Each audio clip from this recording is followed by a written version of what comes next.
BBC Hooniverse. You're watching the TGM production.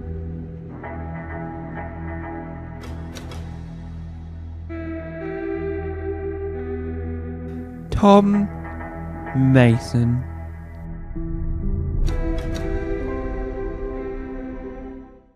Hello, welcome back to the main channel. Today we're briefly talking about part 1 of Sontarans. So, these are villains that some people describe as potato head villains. Some Sontarans are evil, some Strax is not evil. Strax is the good Sontaran, but some of them are evil. The Sontarans are a race of potatoey villain, not really potato, but they are evil in a sense that they're soldiers.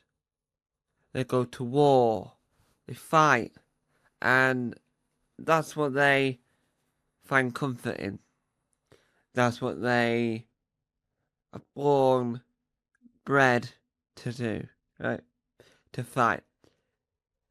Necessarily, that's not a bad thing for a villain, but as the Doctor doesn't like fighting in a gun type way, it didn't always settle right with the Doctor.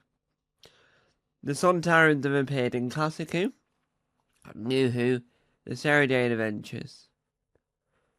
New Who, we had Strax, who is the nice, the friendly, the bubbly, the funny one.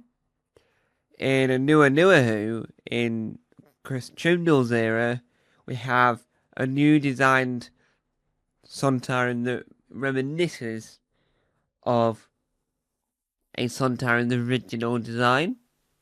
So you get that atmosphere, you get the feeling that the newer villain is like, yep, I can see what you're inspired by the original version. But I do miss the bright blue shoulder pads, the sort of like bluish greyish body, and then that helmet. That was really good, but the black and gold, silverish that the originals had and what Chris Chibnall's version had was quite good. I don't think the Sontarans will return anytime soon because I just don't think it is the type of thing that people want.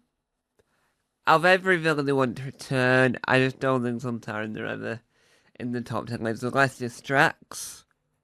Unless Strax return himself, I don't think people are entirely that bothered, really. And that's not always a bad thing, if you really think about it. Sometimes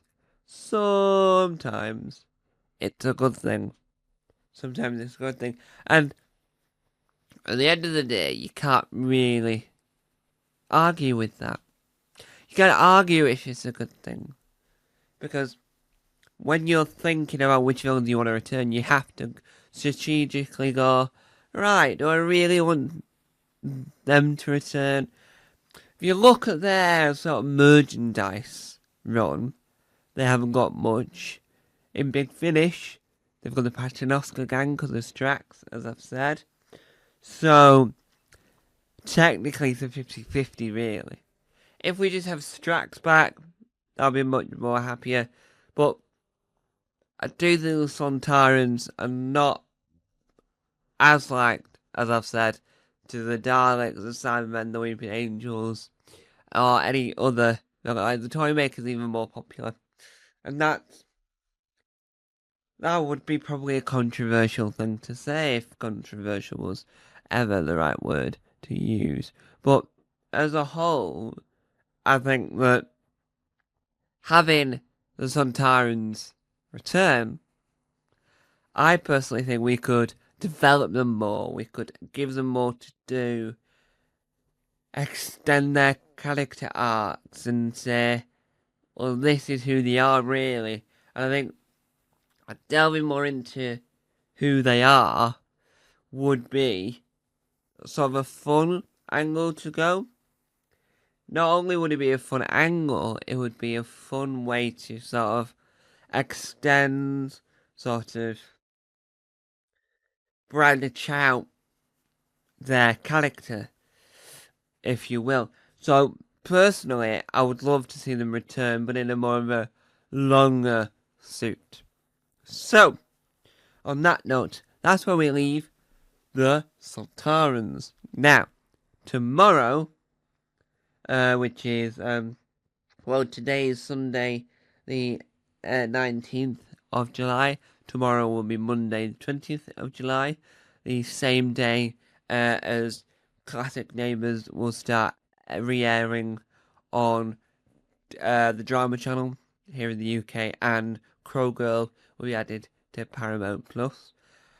But tomorrow we'll be making a film called the Potential Sontarans spin-off, where I'm going to talk more about the Paternoster gang in a sense of what is the Paternoster gang, why they're interested about the Sontaran being there, and how is that going to develop the future of Sontarans, and why did that never make it to the television? Because, as we all know, it's a beloved spin-off because of Strax, and only because of Strax. No matter how many times they say his name, that's why everyone loves the Paternoster gang. And I won't blame them for that. So, we'll see you tomorrow for that. Bye!